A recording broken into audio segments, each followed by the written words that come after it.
Esta mañana, pues estamos siguiendo en la serie de Génesis y quiero comenzar el sermón en esta mañana recordando parte de la letra de un himno que recuerdo que cantaba en mis primeros años en la iglesia y estoy seguro que la gran mayoría de los que estamos aquí hoy conocemos la letra de ese himno. Una parte de la letra dice de esta manera: sendas Dios hará donde piensas que no hay. Él obra en maneras que no podemos entender. Él me guiará, a su lado estaré, valor y fuerzas me dará. Él hará algo nuevo hoy. Es un himno muy antiguo, pero que dice una gran verdad. Dios hace sendas y las hace muchas veces en maneras en las que nosotros humanamente no entendemos. Y hermanos, el pasaje que vamos a ver hoy es un pasaje que nos habla de esa realidad, de cómo Dios obra de una manera en la que para nosotros es algo completamente incomprensible.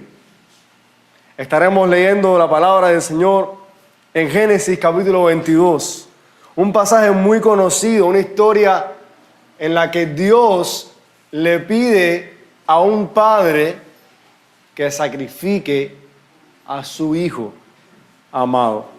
Quiero invitarles a buscar Génesis capítulo 22 para leer ahí la palabra del Señor.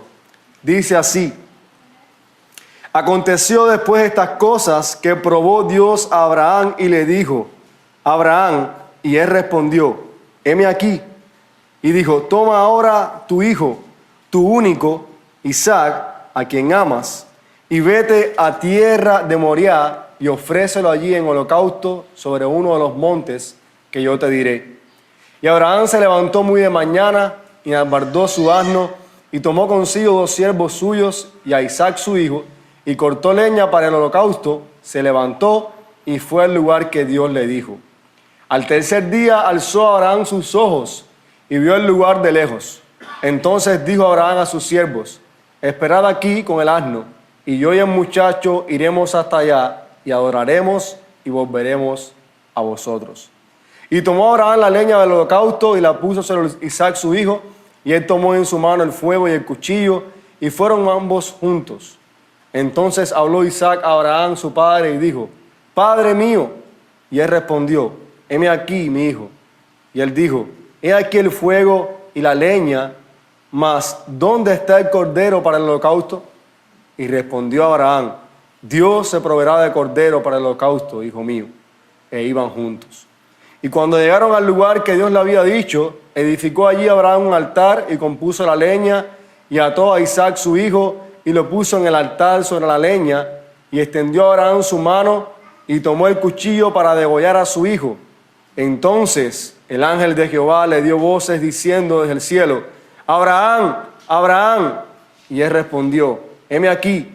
Y dijo: no extiendas tu mano sobre el muchacho, ni le hagas nada, porque ya conozco que temes a Dios, por cuanto no me rehusaste tu hijo, tu único. Entonces alzó Abraham sus ojos y miró, y aquí sus espaldas un carnero trabado en el zarzal por sus cuernos. Y fue Abraham y tomó el carnero y lo ofreció en holocausto en lugar de su hijo. Y llamó a Abraham el nombre de aquel lugar: Jehová proveerá. Por tanto se dice hoy: en el monte de Jehová será provisto. Y llamó el ángel de Jehová a Abraham por segunda vez del cielo y dijo: por mí mismo he jurado, dice Jehová, que por cuanto has hecho esto y no me has rehusado tu hijo, tu único hijo, de cierto te bendeciré y multiplicaré tu descendencia como las estrellas del cielo y como la arena que está en la orilla del mar, y tu descendencia poseerá las puertas de tus enemigos. En tu simiente serán benditas todas las naciones de la tierra, por cuanto obedeciste a mi voz. Y volvió Abraham a sus siervos, y se levantaron y se fueron juntos a Berseba, y habitó Abraham en Berseba. Señor, gracias por tu palabra. Gracias porque ella, Señor, habla en nuestras vidas, porque es lámpara a nuestros pies, es lumbrera a nuestro camino. Y hoy, Señor, estamos delante de ti, rogándote por tu misericordia, por tu gracia y por tu compasión, que tú, Señor, tengas a bien hablarnos en esta mañana. que tu Espíritu Santo, Señor, que mora en nosotros los creyentes, pueda usar tu palabra para transformarnos, para hacernos más semejantes a Cristo nuestro Salvador. Padre, que salgamos de este lugar honrando tu nombre, dándote gracias y dispuestos para poner por obra tu palabra en nuestra vida. Te lo rogamos en el nombre de Jesucristo, nuestro único y suficiente Salvador. Amén. Hermanos, este es un pasaje, como les decía hace un rato, que es muy conocido por los cristianos. Y es un pasaje también que, como hablábamos al principio, plantea una pregunta tremenda acerca de cómo entendemos la manera en la que Dios obra cuando vemos lo que sucede en esta historia. En primer lugar, vemos a Dios llamando a Abraham y pidiéndole que sacrifique a su hijo. Es interesante porque el pasaje comienza diciéndonos, ¿de qué va esto? El autor que escribe dice: aconteció después de estas cosas que probó Dios a Abraham. Así que de entrada ya sabemos que lo que va a pasar aquí es una prueba. Es una prueba para Abraham. ¿Y en qué consistía esa prueba? Bueno, esa prueba consistía en que Abraham tomara a su hijo Isaac, como leímos, fuera a Moriah y lo ofreciera en sacrificio. Cuando nosotros leemos eso, la primera pregunta que viene a nuestra mente, o por lo menos una persona que lee esto por primera vez y no conoce toda la historia, se debe preguntar: ¿cómo es posible que Dios le pida a un padre que sacrifique a su hijo? Dios está demandando algo para Abraham que no cabe en nuestro entendimiento. Y alguien pudiera incluso cuestionar a Dios en ese sentido. ¿Cómo es posible que Dios, que el Dios de amor que enseña la Biblia, le pida a un padre que sacrifique a su hijo? Y más cuando nosotros sabemos, porque ya hemos visto anteriormente en la historia bíblica, que este hijo no es cualquier hijo, es el hijo de la promesa. Es el hijo que se le dijo a Abraham que en su simiente serían benditas todas las naciones de la tierra. El hijo del cual iba a ser una gran nación que no se podría contar, que sería como las estrellas del cielo, como la arena del mar. El hijo en el cual descansaban las bendiciones que Dios le dio a Abraham en Génesis capítulo 12, cuando le dijo: vete de tu tierra y de tu parentela a la tierra que yo te mostraré y te bendeciré. Y haré de ti una nación grande y bendeciré a los que te bendijeren y a los que te maldijeren maldeciré, y en ti serán benditas todas las naciones de la tierra. Esas promesas descansaban en ese hijo. De hecho, la semana pasada en Génesis capítulo 21, Dios le dice a Abraham que eche a Ismael de la casa y escuche la voz de Sara, porque en Isaac te será llamada descendencia. Entonces, cuando llegas a Génesis 22 y ves esto, dice: pero ¿cómo es posible que Dios le pida esto a Abraham? Y hay algo tremendo en este pasaje, hermanos, porque el autor que escribe es tremendo, ¿no? La manera en la que Dios se dirige hacia Abraham cuando le pide que sacrifique a su hijo. Le dice: toma a tu hijo, tu único, a quien amas. O sea, es como un énfasis en eso. Este es tu único hijo, este es el hijo a quien tú amas. Tómalo, a Isaac, y sacrifícalo. Esas no son palabras casuales, hermanos. Abraham había quedado con este único hijo. Ismael se había ido. Ciertamente era su único hijo. Pero además, este hijo amado era la prueba viva de la fidelidad de Dios a su palabra. Cuando Isaac nació, cuando fue destetado, se hizo un gran banquete. Porque Abraham y Sara habían sido testigos de que Dios había sido fiel a su promesa. Y cuando vemos esto, la pregunta que viene a nuestra mente es: ¿qué va a pasar con la promesa de una descendencia? ¿Se está contradiciendo Dios en lo que ha dicho, en lo que ha prometido? Hermanos, tenemos que caer en situación en lo que está pasando aquí. Esto no es algo fácil, no lo leemos nosotros aquí. Pero imagínense este momento en la vida de Abraham en que Dios está diciéndole, sacrifica a tu hijo. Imagínense que Dios le pide eso a usted. ¿Cómo usted reaccionaría? O sea, es algo tremendo. Y nosotros nos hacemos estas preguntas, pero el texto no nos muestra ni una sola señal, ¿saben de qué? De que Abraham tuviera estas preguntas. Y eso es muy interesante. Porque recordemos cuando Dios le dijo a Abraham que iba a juzgar a Sodoma y a Gomorra, Abraham intercedió por la ciudad varias veces. ¿Sí o no? Y aquí, que Dios está diciendo, le sacrifica a tu hijo, no vemos a Abraham intercediendo por él, ni reprochándole a Dios, ni preguntándole nada a Dios. Lo único que vemos es a un hombre que escucha lo que Dios le dice e inmediatamente obedece.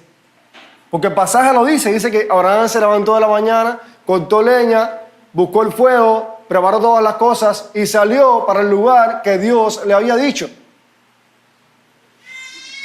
Hermanos, Dios estaba probando a Abraham. Y la historia continúa. Después que Abraham sale de su casa, el tercer día de camino, dice que Abraham llegó al lugar, vio el lugar de lejos y le dijo a sus siervos, espérenme aquí con el asno. Yo y mi hijo iremos, adoraremos y volveremos. Y esto es algo tremendo. Si Isaac iba a ser sacrificado, ¿cómo es posible que Abraham esté diciendo que iban a volver juntos?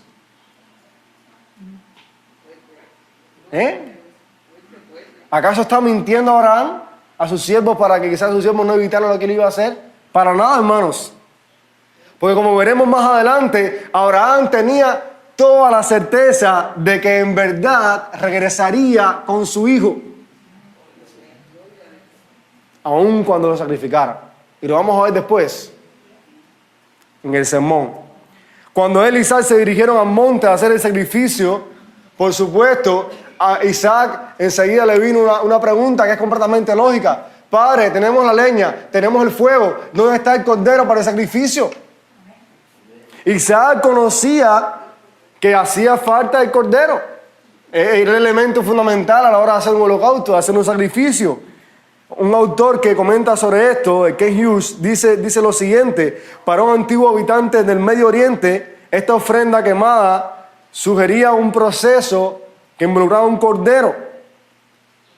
Un cordero que primero sería cortado por la garganta, luego desmembrado y luego sacrificado en el fuego en el cual todas las partes de su cuerpo se consumirían por completo en el altar.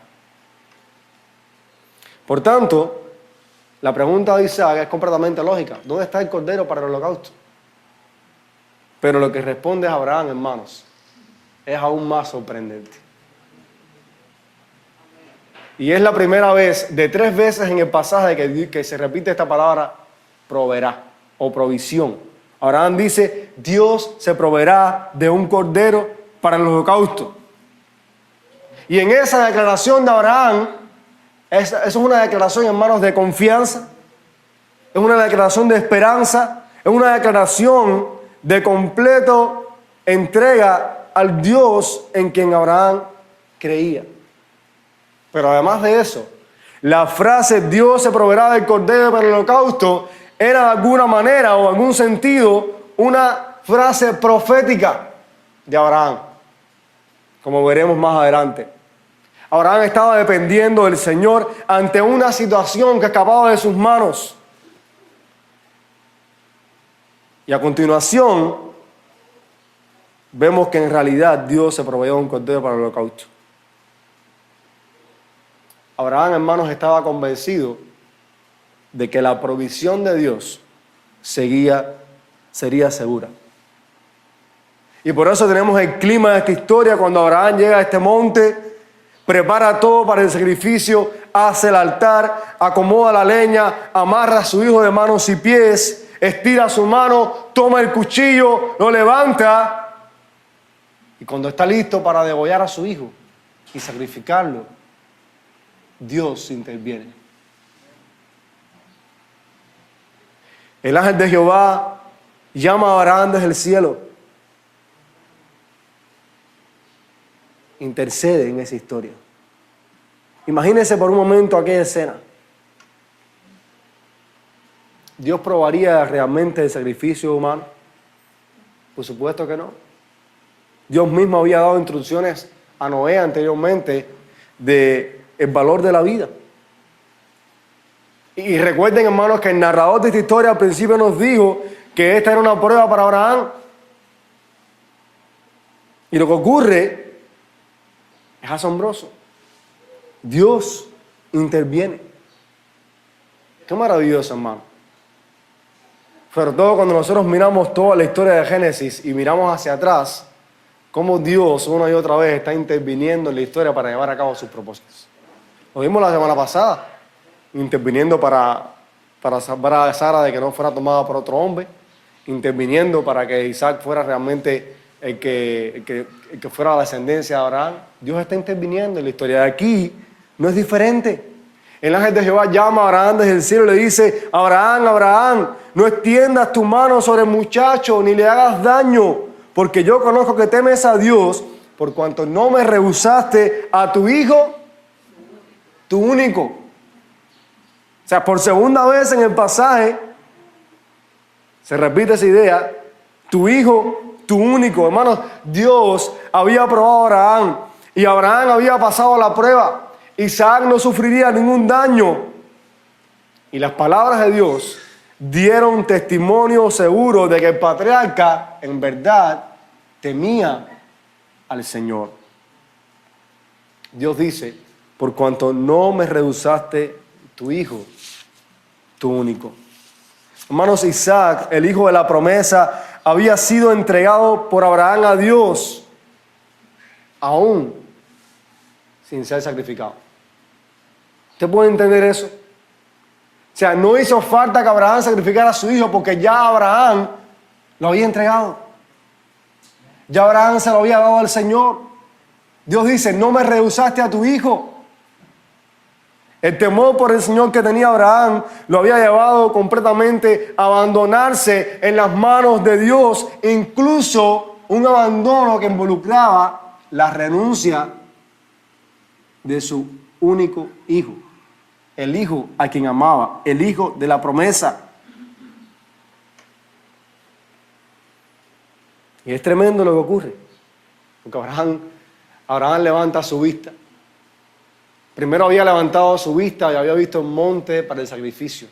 Y ahora en el sacrificio levanta su vista, dice el pasaje, y detrás suyo había un cordero, un carnero, trabado en un zarzal. Y Abraham fue, lo tomó y lo sacrificó. En verdad, Dios se estaba proveyendo de un cordero. Por eso decíamos ahorita que las palabras de Abraham en cierta manera eran proféticas. Cuando dijo: Dios se proveerá del cordero, pues aquí lo estamos viendo. Estas palabras cobraron un sentido. Este carnero en el zarzal, tomado por Abraham para el sacrificio. Y la palabra es enfática en decir: y Abraham lo ofreció en holocausto en lugar de su hijo. Y dice que Abraham llamó a aquel lugar Yahvé Jireh, en hebreo, que significa Dios proveerá. Y el pasaje dice: hasta el día de hoy se llama: en el monte de Jehová será provisto. Hermanos, Abraham ofreció un sacrificio en lugar de su hijo. Dios intervino en esta historia para hacer que ciertamente el sacrificio se llevara a cabo, pero no que fuera Isaac el sacrificado, sino que otro tomara su lugar. Y cuando nosotros vemos esto, hermanos, esto debe recordarnos a nosotros que Dios tiene cuidado de nosotros. Dios amaba a su siervo Abraham. Dios no estaba orando aquí contrario a lo que él le ha dicho a Abraham. Era imposible que Isaac fuera sacrificado porque Isaac era el hijo de la promesa. Y cuando nosotros vemos eso, hermanos, nosotros tenemos que entender, hermanos, que en las pruebas de nuestra fe, Dios siempre provee una salida. La fe bíblica, hermanos, y escuche esto, porque esto es importante. Porque muchas veces la gente piensa que la fe tiene que ver con creer que Dios me va a dar un carro, y si tú crees que Dios te va a dar un carro, Dios te lo va a dar. Eso no es fe, hermanos. La fe bíblica es una fe que está informada por la palabra de Dios y que descansa en el carácter de Dios y en su obra a favor de su pueblo. ¿Te entiendes eso? Esa es la fe bíblica. El Dios de Abraham está con nosotros. El mismo Dios que probó a Abraham está con nosotros y Él ha prometido estar con nosotros, y eso debería traernos seguridad, confianza en Él en todo tiempo y sobre todo cuando nuestra fe es probada. Por eso cuando hablamos de fe no hablamos de algo que esté relacionado con nuestra capacidad, sino con un entendimiento de quién es Dios. ¿Sabe por qué Abraham confió en Dios? Y por qué Abraham estuvo dispuesto a ir a sacrificar a su hijo. ¿Saben por qué? Porque Abraham conocía a Dios. Y porque Abraham sabía que Dios era fiel a su promesa. Y porque Dios le había dado testimonio a Abraham una y otra vez que ciertamente Él cumple su palabra. Y cuando nosotros reaccionamos y miramos eso, y miramos en la palabra de Dios que realmente Dios cumple su palabra, eso debería provocar en nosotros fe y confianza en Él. Por eso decimos que la fe bíblica no descansa en nuestra capacidad, sino en el Dios de la Biblia. En el Dios de la Biblia, hermanos. Ahora bien, el pasaje continúa y dice que luego que Abraham ofreció el sacrificio, el Señor volvió a hablarle. Y el Señor volvió a hablarle en este pasaje para ratificarle a Abraham las promesas que ya le había dicho una y otra vez. El ángel de Jehová vuelve a hablar con Abraham y le dice: por mí mismo he jurado, dice Jehová, que por cuanto has hecho esto y no me has rehusado tu hijo, tu único hijo, de cierto te bendeciré y multiplicaré tu descendencia como las estrellas del cielo y como la arena que está en la orilla del mar, y tu descendencia poseerá las puertas de sus enemigos. En tu simiente serán benditas todas las naciones de la tierra, por cuanto obedeciste a mi voz. Hermanos, Dios estaba asegurando que ciertamente Él cumpliría su palabra. Qué gran certeza para Abraham el hecho de que Dios se comprometiera consigo mismo a cumplir su promesa. Por mí mismo he jurado. Eso no son palabras sencillas, son palabras serias. Que Dios diga: por mí mismo he jurado. ¿Acaso eso va a fallar? ¿Acaso hay alguna posibilidad que lo que Dios se ha propuesto hacer y que ha jurado por sí mismo no ocurra? No hay ninguna posibilidad de eso. Y Dios le recuerda a Abraham cada una de las promesas que le dijo y le dice: ciertamente yo haré estas cosas. Y es importante esto. Dios dice: por cuanto no me rehusaste a tu hijo, tu único. Y al final del pasaje dice: por cuanto obedeciste a mi voz. Y esto es importante, hermanos, porque ahorita hablamos de la fe bíblica, descansa en el Dios de la Biblia, pero otro elemento de la fe bíblica es que la fe bíblica es una fe obediente. Es una fe que escucha la palabra de Dios, entiende la palabra de Dios y obedece la palabra de Dios. Por eso esas son marcas de una fe genuina, de una fe verdadera. Es una fe que descansa en Dios y que obedece a Dios. No es una fe sin sustancia, no es una fe subjetiva, es una fe objetiva. Y en Abraham vemos esa realidad. Ahora yo quiero que usted pueda pensar en el pueblo de Dios en Israel. En Israel, que son los primeros que reciben esta historia de parte de Moisés, que están yendo hacia la tierra prometida, hacia el lugar que Dios les había dicho que les iba a entregar. Y ellos están leyendo esta historia y por lo menos para mí, yo entiendo que el pueblo de Dios, cuando vio esta historia, lo primero que pensó fue: Dios es un Dios que provee. Y el pueblo de Dios estaba en Egipto, había salido, había dado testimonio del poder de Dios para salir de Egipto, se le había prometido ir a un lugar, y ¿saben qué? Cuando ellos leyeron esta historia, ellos van a haber pensado: nosotros estamos aquí hoy vivos y caminando hacia la tierra prometida, porque un día Dios proveyó un sacrificio en lugar de Isaac, nuestro padre. Porque recuerden que de Isaac, que después se convierte en Jacob, nacen las tribus de Israel. Y ellos podían reflexionar y decir, alguien murió en lugar de nuestro padre para que nosotros hoy tuviéramos vida y estuviéramos en este lugar. Hermanos, ellos veían en la historia la provisión de Dios para Abraham cuando su fe se fue probada. Y esto era importante para ellos, que ellos entendieran que Dios era su proveedor. Y que ellos también estaban llamados a confiar en Dios, porque ellos también fueron probados. Pero sobre todo eso, hermanos, no podemos dejar de pensar en que este Israel que recibe esta historia, cuando ve este sacrificio de un cordero en lugar de Isaac, ellos tienen que haber pensado en su salida de Egipto. Porque recordemos que cuando ellos salieron de Egipto, también fue sacrificado un cordero en su lugar. Y la sangre de un cordero los libró de la muerte cuando el ángel de Jehová pasó. Es imposible que ellos no pensaran en eso. Es una historia tremenda. La sangre que cubría el dintel de sus puertas no permitió que fallecieran, que murieran, porque alguien, un cordero, murió en su lugar. Pero además de eso, hermanos, más adelante en la historia bíblica vemos que Dios mismo estableció que su pueblo ofreciera corderos en sacrificio por sus pecados. Y eso es tremendo porque la introducción o la instrucción sobre los sacrificios no fue algo nuevo para Israel. Ellos lo conocían por esta historia que acabamos de ver aquí. Y el mensaje era el mismo. Un cordero moriría en lugar de Israel para que Israel fuera perdonado y tuviera vida. Los sacrificios del Antiguo Testamento proveían vida. De manera tal que este sacrificio en lugar de Isaac tenía una connotación mucho más allá quizás de lo que Abraham podía entender. Hermanos, en los estatutos establecidos para Israel del sacrificio del cordero, no solamente ellos podían mirar atrás a la provisión de Dios en Egipto, no solamente ellos podían mirar hacia atrás a la provisión de Dios para un cordero en lugar de Isaac, sino también que esos sacrificios apuntaban hacia adelante.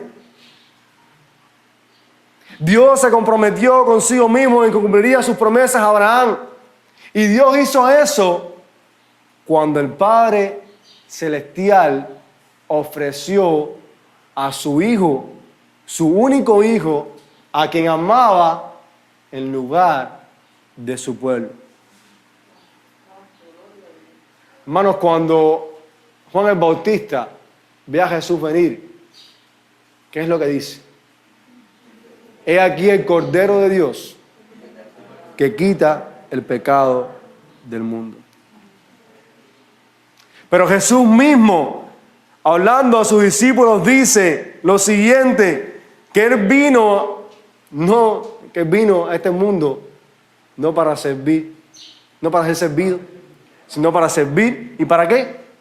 Y para dar su vida en rescate por muchos. Lo que es lo mismo decir, para poner su vida en lugar de muchos. Lo mismo que hizo Dios con el cordero en lugar de Isaac.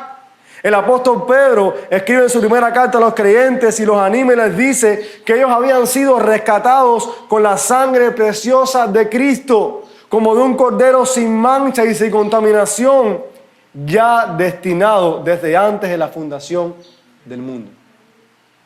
Y cuando yo leí esas palabras decía, wow, o sea, Cristo es el cordero sustituto que el Padre entregó en lugar nuestro. Hermanos, Isaac no fue sacrificado por su padre en el monte Moriah, porque alguien murió en su lugar. Pero en el Calvario, el Padre Celestial no puso a otra persona en el lugar de su Hijo. Puso a su Hijo.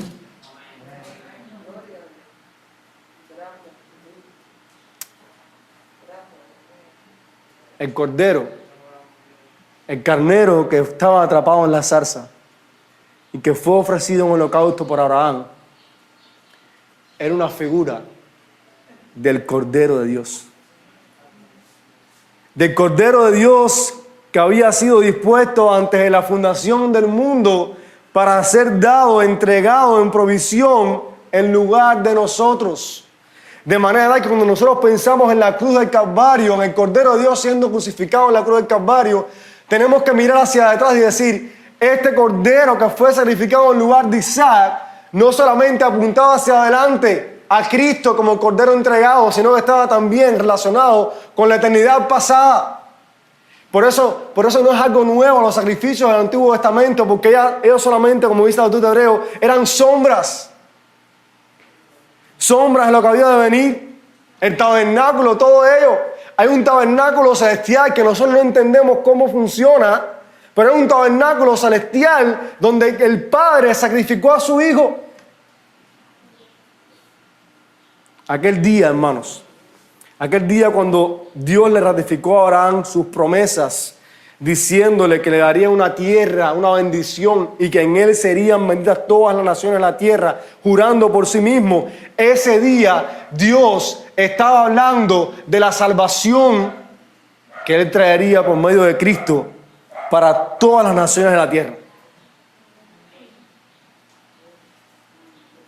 Y nosotros como Israel, nosotros como Isaac, estamos del lado de aquellos que hemos recibido vida por la provisión de Dios al dar a su Hijo en nuestro lugar.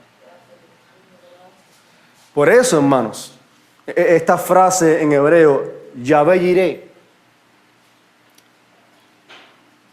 pensemos primariamente en esa frase, en la provisión de Dios dando a su Hijo.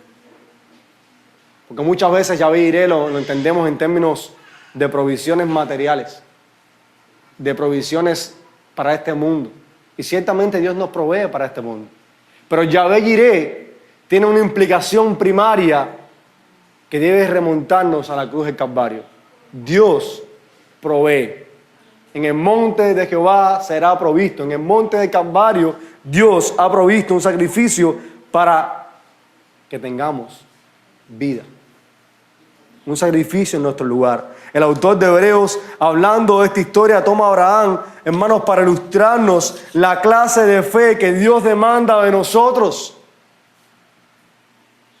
El autor de Hebreos, en el pasaje que leíamos hace un rato, dice, por la fe Abraham, cuando fue probado, ofreció a Isaac, y el que había recibido las promesas ofrecía a su unigénito, habiéndosele dicho, en Isaac te será llamado descendencia.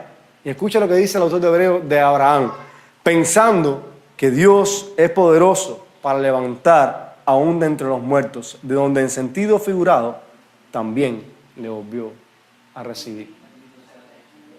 Hermanos, cuando uno piensa en eso, pero ¿cómo es posible? Es algo tremendo. El autor está diciéndonos que cuando Abraham fue a sacrificar a su hijo, Abraham estaba convencido de aun cuando él lo degollara, Dios era poderoso para levantarlo de la muerte. Ken Hughes, hablando de este texto, dice lo siguiente: Abraham creyó tan absolutamente en la promesa de Dios de que los hijos de Isaac continuarían el linaje, que razonó que Dios tendría que resucitar a Isaac de entre los muertos. Y escucha ahora este pensamiento. Abraham imaginó la doctrina de la resurrección cuando todavía no había nada en la historia que lo sugiriera. Quizás así comenzó a ver el día de Cristo. Como Jesús mismo dice, Abraham vio mi día y se alegró y se gozó. Nosotros no tenemos toda la capacidad para entender cómo es eso posible, pero es posible, porque Dios lo puede hacer. Y hermanos, la fe de Abraham al disponer a sacrificar a su hijo estaba en el hecho de que él creía en lo que Dios había prometido. La fe de Abraham descansaba en Dios. Eso es lo que nosotros necesitamos mirar. Siempre que hablamos de lo grande de la fe de Abraham, nos perdemos de algo mucho mejor, del fundamento de su fe, que era Dios mismo. Hermanos, la fe que cree, la fe que persevera en lo que Dios ha dicho, es la fe bíblica y genuina. Por eso el autor de Hebreos comienza el capítulo 11 diciendo que es la fe, la certeza de lo que se espera, la convicción de lo que no se ve. Y eso no está relacionado con un viaje a los Estados Unidos. Yo tengo la certeza de lo que me espera, la convicción de lo que no se ve, en que Dios me va a dar este viaje. No, hermanos. No es en esos términos. Es en términos de creer lo que Dios está haciendo en la historia de la redención. Y nosotros a menudo se nos olvida eso. Dios nos ha rescatado a ti y a mí para que formamos parte de una historia que Él está llevando a cabo. Y cuando Él nos llama a tener fe y a confiar en Él, se trata de qué lugar tengo yo en la historia que Dios está haciendo. Esta decisión que voy a tomar, ¿cómo encaja en lo que Dios está haciendo en mi vida que forma parte de su historia? Y tenemos que ver la vida nuestra como cristianos de esa manera. Cuando usted mira la vida de Abraham, las decisiones que Abraham tomó, la manera en la que Dios fue trabajando con él, era Dios llevándolo y su historia para llevar a cabo sus propósitos. Y la Biblia se nos ha sido dada para que nosotros podamos entender eso, que nuestra vida, habiendo sido redimidos por Dios, el propósito que tiene es ser parte de lo que Dios está haciendo para formar un pueblo para sí. Lo que pasa, hermanos, es que muchas veces nosotros entendemos este tipo de fe en cosas materiales, en asuntos de ganancias para tener una mejor vida aquí. Y ten fe y tú verás que se te va a dar ese trabajo que tanto estás esperando. Pero no se trata de eso. Se trata de pensar cómo este trabajo que yo anhelo, que yo espero, va a traer gloria a Dios en la historia de mi vida, en su plan. Así es como tenemos que pensar, porque muchas veces no se nos dan las cosas y nos frustramos porque no estamos pensando en eso. Hermanos, aprendemos en esta historia que para nosotros confiar en Dios es necesario. Y confiar en Dios mirando a la cruz del Calvario donde Cristo fue entregado en nuestro lugar. Cuando Abraham sacrificó al cordero, dijo, Yahvé iré. Dios provee. Cuando nosotros miramos a la cruz, tenemos que decir lo mismo. Dios provee. Dios ha provisto a su Hijo en nuestro lugar. Hermanos, necesitamos creer que Dios es poderoso para hacer todo eso, porque en el Evangelio encontramos la mayor prueba de la fidelidad de Dios a su palabra. En Cristo, la salvación ha llegado a todas las naciones. Esa palabra, en ti serán benditas todas las naciones de la tierra, fue cumplida en Cristo. Y Dios hoy todavía está cumpliendo esa promesa hecha a Abraham.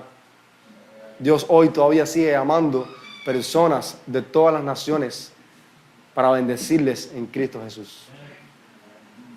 Y también Dios está llevando a cabo la formación de un pueblo para sí mismo. Un pueblo tan amplio y tan grande como las estrellas del cielo, como la arena del mar, como le dijo a Abraham. Pero además de eso, Dios también ha prometido estar con nosotros, como lo estuvo con Abraham, como estuvo con Israel. Si miramos todas esas cosas, nuestra respuesta inmediata debería ser confiar en Dios, descansar en Dios, creerle a Dios, adorar a Dios. Lo que pasa es que muchas veces nosotros estamos tan sumergidos en nuestra propia vida, en nuestros propios asuntos, en nuestros anhelos, en lo que queremos lograr, que se nos olvida que Dios nos redimió, que nuestra vida ya no nos pertenece a Él, que tenemos que mirar en cada paso que damos, en cada cosa que decidimos, en todo lo que vamos a hacer, cómo va a traer gloria al Señor esto y cómo esto va a ser parte de la historia de la redención de Dios, lo que Dios está llevando a cabo. Muchas veces no pensamos en eso. Quiero aprovechar la oportunidad también para hablar a aquellos que están esta mañana aquí con nosotros y quizás no son creyentes. Si usted nos está visitando hoy por primera vez o ha venido otras veces ya y no eres un cristiano, no has puesto tu confianza completamente en Cristo, yo quiero invitarte a que tú puedas arrepentirte de tus pecados y confiar en Cristo, confiar en que Dios en Cristo ha hecho provisión por el pecado. Y si tú no has creído, tú puedes también tener vida en Cristo Jesús. Si abandonas tu pecado, tu vida y confías en que hay un sacrificio que se ha hecho en tu lugar, así como se hizo un sacrificio en el lugar de Isaac, Dios hace provisión también para ti. Confía en el Señor. Descansa en el Señor. Para nosotros que somos creyentes, para nosotros que somos hijos del Señor, cuando miramos esa historia, hablábamos de que esta historia nos llama a creer en Dios, a confiar en Dios, a que nuestra fe esté arraigada en el Señor por la provisión que Él hizo en la cruz del Calvario. Pero ¿saben algo más? Que esta historia también debería hacernos reflexionar en cuánto Dios nos ama, en el amor que el Padre nos tiene a nosotros. El apóstol Juan, escribiendo sobre eso, dice: en esto consiste el amor de Dios, no en que nosotros hayamos amado a Dios, sino en que Dios nos amó a nosotros primero y entregó a su Hijo, proveyó a su Hijo.